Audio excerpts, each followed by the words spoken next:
ഇന്നലെ മലയാള സിനിമ ഇഷ്ടപ്പെടുന്നവരെ എല്ലാവരെയും ഞെട്ടിപ്പിച്ച ഒരു മരണമായിരുന്നു നമ്മുടെ സലീം കുമാറിൻ്റെ മരണം ആർക്കും പിടിച്ചു നിർത്താൻ പറ്റത്തില്ല എന്നുള്ളൊരു സത്യമാണ്.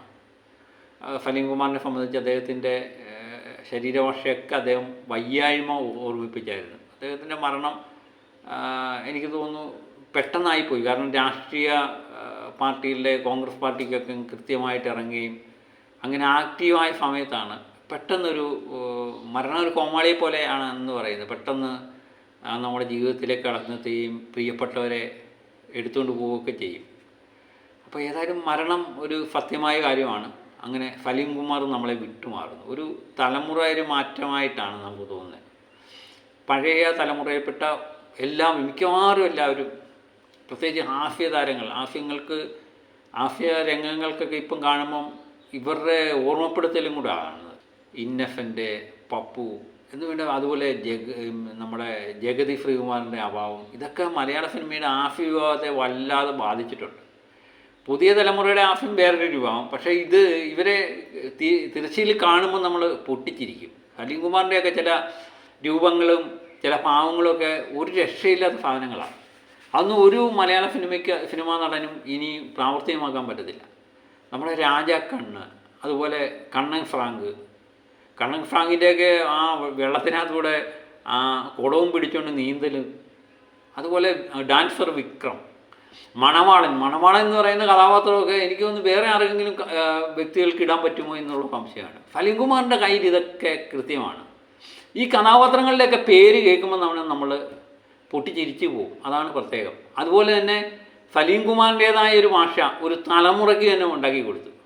അലങ്കോലപ്പണി, അത്യാഗ്രഹ വിഭാഗം, അതുപോലെ ഫോറി അലിയ, ഉസ്താദ് അലവലാദി ഖാൻ, അതുപോലെ ഇമാർക്ക് ചേഞ്ച് വേണമൊക്കെ ചേഞ്ച് എന്ന് പറഞ്ഞുകൊണ്ട് ഡാൻസർ വിക്രമിൻ്റെ ഒരു സംഭാഷണം, ദൈവമേ മൂർഖനെയാണല്ലോ ചവിട്ടിയത് എന്ന് പറയുന്ന ചില സംഭാഷണങ്ങൾ, ഒത്തിരി സംഭാഷണങ്ങളുണ്ട്. അതൊക്കെ ഒരു തലമുറയുടെ ഭാഷയായിട്ട് മാറുകയും നമ്മൾ നിത്യജീവിതത്തിൽ പ്രയോഗിക്കുന്ന കാര്യങ്ങളായിട്ട് മാറുകയും അപ്പോഴൊക്കെ സലീം കുമാറിനെ നമ്മൾ ഓർമ്മ വരും.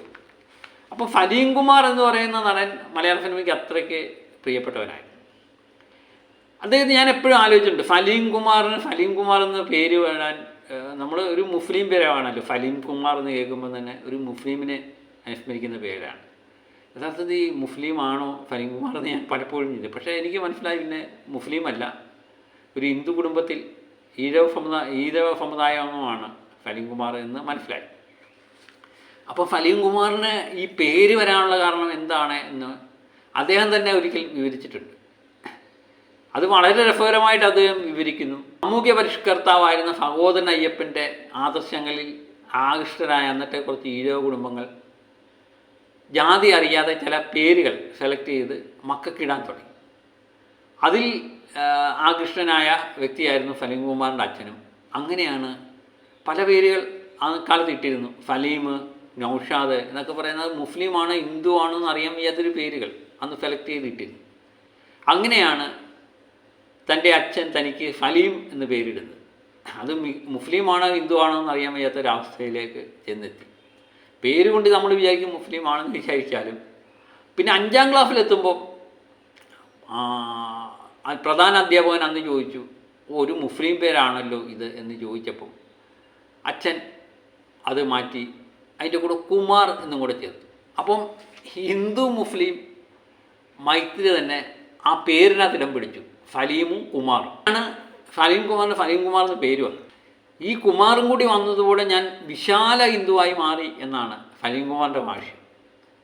അങ്ങനെ പല കാര്യങ്ങളും തൻ്റെ ജീവിതത്തിൽ നടന്ന പല കാര്യങ്ങളും പറഞ്ഞ് നമ്മളെ പൊട്ടിച്ചിരിപ്പിച്ചുകൊണ്ടിരിക്കുന്ന ഒരു അനുഗ്രഹീത കലാകാരനായിരുന്നു സലീം കുമാർ. ഈ അടുത്ത കാലത്ത് ഭയങ്കര ആക്റ്റീവായിരുന്നു.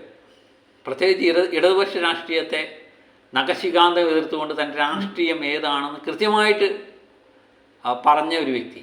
പല കലാകാരന്മാരും രാഷ്ട്രീയം പറയാൻ ബുദ്ധിമുട്ടാണ്. പക്ഷേ സലീം കുമാർ രാഷ്ട്രീയം പറയുകയും കോൺഗ്രസ് പാർട്ടിക്ക് വേണ്ടി നിരന്തരമായി പോരാടുകയും അവർക്ക് വിജയത്തിന് വേണ്ടി പ്രയത്നിക്കുകയൊക്കെ ചെയ്ത സലീം കുമാർ ആ വിജയം കാണുകയും വി.ഡി. സതീശൻ എന്ന തൻ്റെ പ്രിയപ്പെട്ട നേതാവ് മുഖ്യമന്ത്രിയായി അധികാരത്തിലേറ്റിയതിന് ശേഷമാണ് അദ്ദേഹം മരിക്കുന്നത്. അതും അദ്ദേഹത്തെ സംബന്ധിച്ച് വളരെ സന്തോഷമുള്ളൊരു കാര്യമാണ്. അങ്ങനെ സിനിമയിൽ ആക്റ്റീവ് അല്ലെങ്കിലും സാമൂഹ്യ ജീവിതത്തിലും രാഷ്ട്രീയത്തിലുമൊക്കെ ഭയങ്കര ആക്റ്റീവായ ഒരു വ്യക്തിയായിരുന്നു സലീം കുമാർ. അദ്ദേഹത്തിന് നിരവധി ഇനി ഒരു പക്ഷേ ജീവിച്ചിരുന്നെങ്കിൽ അദ്ദേഹം ഭയങ്കര ആക്റ്റീവായി മാറിയേ. പെട്ടെന്ന് ഒരു മരണം, അത് ഈ സമയത്ത്. പണ്ട് സലീം കുമാർ, എനിക്ക് തോന്നുന്നു സോഷ്യൽ മീഡിയ പല പ്രാവശ്യം സലീം കുമാറിനെ കൊന്നിട്ടുണ്ട്. വയ്യാതാകുമ്പോഴെല്ലാം കൊല്ലുന്ന ഒരു വ്യക്തിയാണ്. സലീം കുമാർ മരിച്ചു എന്ന് പറഞ്ഞുകൊണ്ട് പോസ്റ്റർ അടിച്ചു വിതരണം ചെയ്യുക ചിലർക്കൊക്കെ ഒരു ഹരമായിരുന്നു. അതങ്ങനെയാണല്ലോ, പലരെയും കൊല്ലുക എന്ന് പറയുന്ന സോഷ്യൽ മീഡിയയുടെ ശീലം. ദിലീപും സലീം കുമാറും അരിഫ്രി അശോകനും ചേർന്നൊരു കോംബോ തന്നെ ഉണ്ടായിരുന്നു.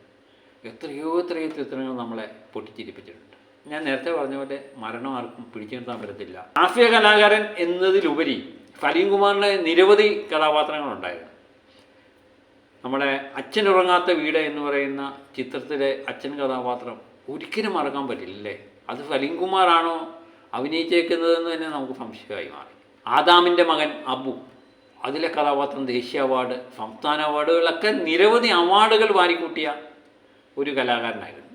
ഇപ്പോഴത്തെ തലമുറ മാറ്റം എന്ന് പറയുന്നത് ഭയങ്കര ഒരു മാറ്റമാണ്. കാരണം ഇപ്പോൾ ഹാസ്യ കലാകാരന്മാർ ക്യാരക്ടർ റോള് അങ്ങനെയുള്ള വ്യത്യാസമൊന്നുമില്ല. മികച്ച ഹാസ്യ റോള് കൈകാര്യം ചെയ്യുന്ന മികച്ച ആൾക്കാരെല്ലാം ഇപ്പോഴും ക്യാരക്ടർ റോളും അവാർഡുകൾ വാരിക്കൂട്ടുന്നത് നമ്മൾ കണ്ടിട്ടുണ്ട്. പണ്ടൊന്നും ചിന്തിക്കാൻ വയ്യാത്ത ഇന്ദ്രൻ ഫഗ ഇപ്പോൾ എനിക്ക് തോന്നുന്നു ഹാസ്യ റോളുകളല്ല കൈകാര്യം ചെയ്യുന്നത്, ക്യാരക്ടർ റോളുകളൊക്കെ കൈകാര്യം ചെയ്ത് അദ്ദേഹം കൈയടിപ്പിക്കുകയാണ്. അതുപോലെ തന്നെയായിരുന്നു സലീം കുമാർ.